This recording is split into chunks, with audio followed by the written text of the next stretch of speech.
Monday, May 4th, 7 gates. The fallen lords are dead, and the dark has fled the land. Now we return to the difficult task of rebuilding.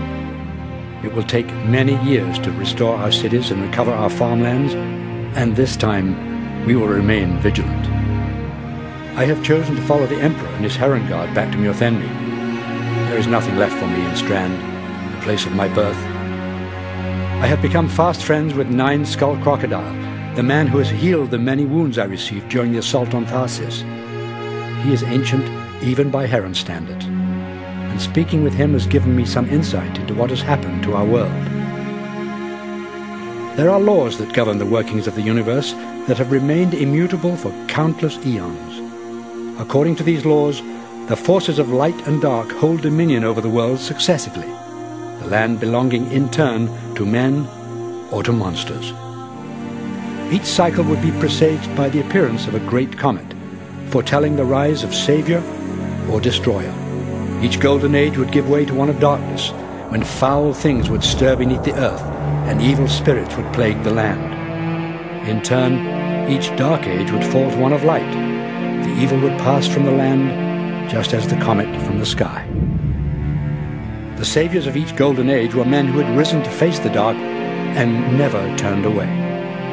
They were men of unflinching heroism who would not rest until they had loosened the bloodless grip of wicked things which had dominated their lands.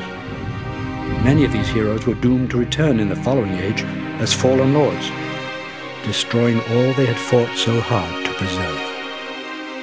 Although the hero of every age of light is different, every dark age is ushered in by the same beast, a transient divinity that seeks only conflict, the Leveler. And so Tiresias returned as Moagim to end the Age of Reason, and Connaught, the great hero of the Wind Age, returned as Balor to lay waste to the greatest empire the world had ever known. The Leveler was never killed. He was immobilized by sorcery, beheaded, and burned at the stake in the Second Era. 1,000 years later, he was drawn and quartered on the plains before Ilion, the tireless horses dragging the pieces of his lifeless body to the four corners of the world. Again, in the Fourth Era, his body was destroyed by fire, his ashes mixed with salt and buried under the mountains of Kor. Balor, Moagim, and all those before them wore the mantle of the Leveler. When I stated that Balor was vanquished but 60 years ago, Nine Skull nodded thoughtfully.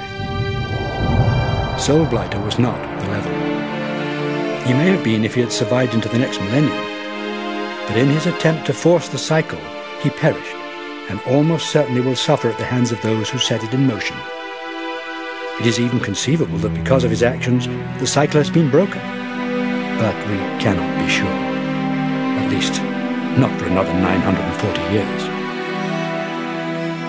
Nine Skull chuckled, saying that with a little luck, he may still be around to see. He told me about Old Mjolnir, describing it with words that seemed out of place coming from such a grizzled warrior. He spoke of its many spired palaces and monuments, and the grand bazaar during each year's harvest. When I told him that I wished I could have seen the city at the height of its power, he said I might see it in my lifetime. Then he told me that next year the Heron Guard will be reinstating the septennial tournament to fill out their ranks. Men of bravery and warriors of renown from every corner of the Empire will gather to compete for the honor of joining them. I will be there.